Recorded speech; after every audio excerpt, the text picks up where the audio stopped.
He was the outlaw among outlaws, the man who lived outside Nashville's rules, and for decades Allan Coe carried grudges that burned hotter than the spotlight itself. Fans knew him for songs that rattled the industry, but what most never knew was the private list he kept close, a list of 7 musicians who crossed him so deeply that forgiveness never came.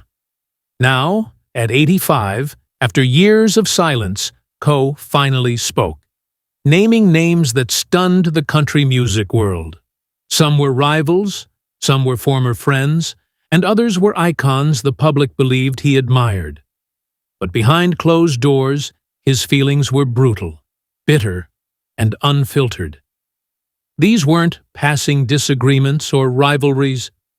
These were hatreds sharpened by betrayal, jealousy, and scars from the outlaw country wars.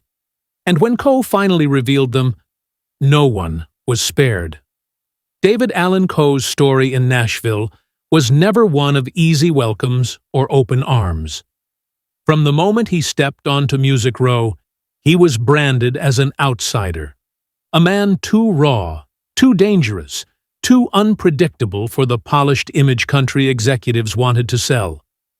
He had the voice of a convict, the heart of a poet, and the swagger of a man who had already stared down death more than once. But Nashville wasn't built to embrace men like him. Labels wanted clean suits, polite smiles, and safe reputations. Coe had none of that. He had scars from prison, tattoos before they were fashionable, and songs that cut too close to the bone. Within months, whispers turned into closed doors. His songs were good enough to be recorded by stars like George Jones, Tanya Tucker, and Johnny Paycheck. But when it came time to promote Coe himself, the town shut him out. To him, this was theft. His words, his music, his blood poured into hits, only to be claimed by others. That wound hardened into something darker. At bars, truck stops, and smoky back rooms, Coe watched as artists he considered less talented climbed past him because they played the game, smiled at the right parties, shook the right hands, dressed the right way. That was never Coe's style. He refused to bow, refused to polish his image, refused to censor his pen. And what stung most was the hypocrisy. The same Nashville establishment that mocked him for being vulgar or too wild eventually embraced outlaws, just not him. When it became profitable, the industry pushed Willie Nelson, Waylon Jennings, and others into the spotlight, celebrating their rebellion while leaving Coe in the shadows. He respected some of those men, but he felt cheated. He believed he had bled for the outlaw cause, only to be erased when the history books were written. From those years came the first names on the list he would later reveal. The first name was the most shocking, Willie Nelson. To the public, Willie and Coe seemed to be cut from the same cloth, both icons of rebellion, both symbols of the outlaw spirit. But for Coe, the bitterness never faded. He respected Nelson's songwriting, his voice, his ability to charm audiences, but he despised the way Willie became the face of the outlaw image while Coe remained on the fringes. Nelson joined forces with Waylon Jennings and Chris Christopherson to form the Highwaymen, a legendary group that became the very heart of outlaw country. Coe was left out entirely. To him, that was betrayal. He believed Nelson chose industry approval over brotherhood, smiling for cameras, cutting deals, and reaping rewards without paying the same price. Coe never forgave him for that. Touring only fueled the grudges. Life on the road should have been freedom, but for Coe, it became a battlefield. Promoters pushed him into opening slots, even when he believed he outshined the headliners. Other singers mocked him for his prison past, his leather outfits, his refusal to conform. One name burned brighter than most, Merle Haggard. Coe respected Haggard's songs, but he hated the way Haggard treated him. To Coe, Merle looked down on him, dismissing him as a sideshow, someone not worthy of equal billing. At shared concerts, Coe believed Haggard pulled strings, changing set times, demanding perks, making sure Coe was left with scraps. Behind the scenes, the insults stung worse. Coe carried that anger for decades, and when he spoke of Haggard, it was with venom. The second and third names revealed the depth of his fury. Garth Brooks represented, in Coe's mind, everything wrong with modern country: the Polish, the pyrotechnics, the stadium spectacles. To fans, Brooks was the biggest star the genre had ever seen. To Coe, he was the McDonald's of country music. He hated him for packaging the genre into a corporate circus, and he hated Nashville for worshiping Brooks while ignoring the men who had lived and died for authenticity. Then came Kris Kristofferson. Many assumed Coe admired him, but the truth was darker. Kristofferson, part of the Highwaymen, was another reminder of exclusion. To Coe, Kristofferson never extended a hand, never opened the circle, never treated him as an equal. He believed Kristofferson saw him as a roughneck, unworthy of the poet's table. That dismissal cut deep. The hatred wasn't limited to stars. Coe despised the record executives and promoters who played God with artists' lives.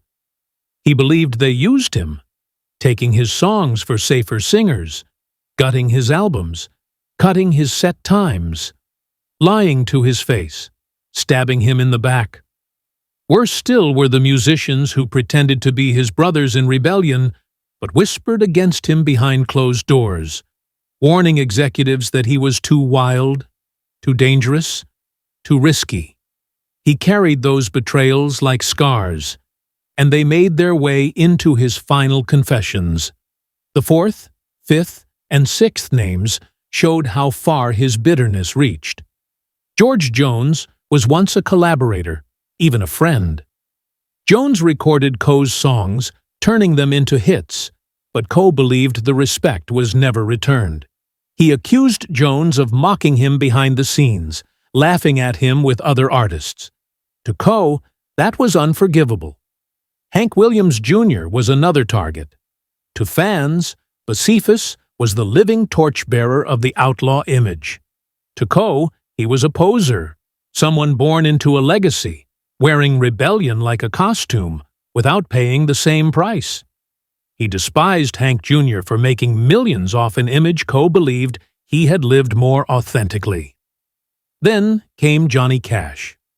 To the world, Cash was the ultimate outlaw. To Coe, he was the man who shut him out, the man whose circle of legends, the Highwaymen, had excluded him. Cash's rejection symbolized everything Coe hated about Nashville, that no matter how real he was, no matter how hard he lived it, he would never be allowed inside. The seventh and final name was the most painful: Waylon Jennings. For fans, Waylon and Coe were kindred spirits, brothers in rebellion. But to Coe, Waylon represented the ultimate betrayal. In the early years, he saw Jennings as a comrade. But when the Highwaymen rose, when the outlaw image became a brand, Coe felt abandoned. Jennings, he believed, could have spoken up for him, could have insisted he belonged, could have validated his place. Instead, Jennings stayed silent, and Coe was erased from the very movement he believed he had built. That wound cut deeper than any insult, and it hardened into hate that lasted until the day Coe named him. At 85, when David Allan Coe finally revealed the 7 names, it was more than gossip. It was a confession, a ledger of decades of pain, betrayal, exclusion, and anger. To hear him name legends like Willie Nelson, Merle Haggard, George Jones, Johnny Cash, and Waylon Jennings shocked fans.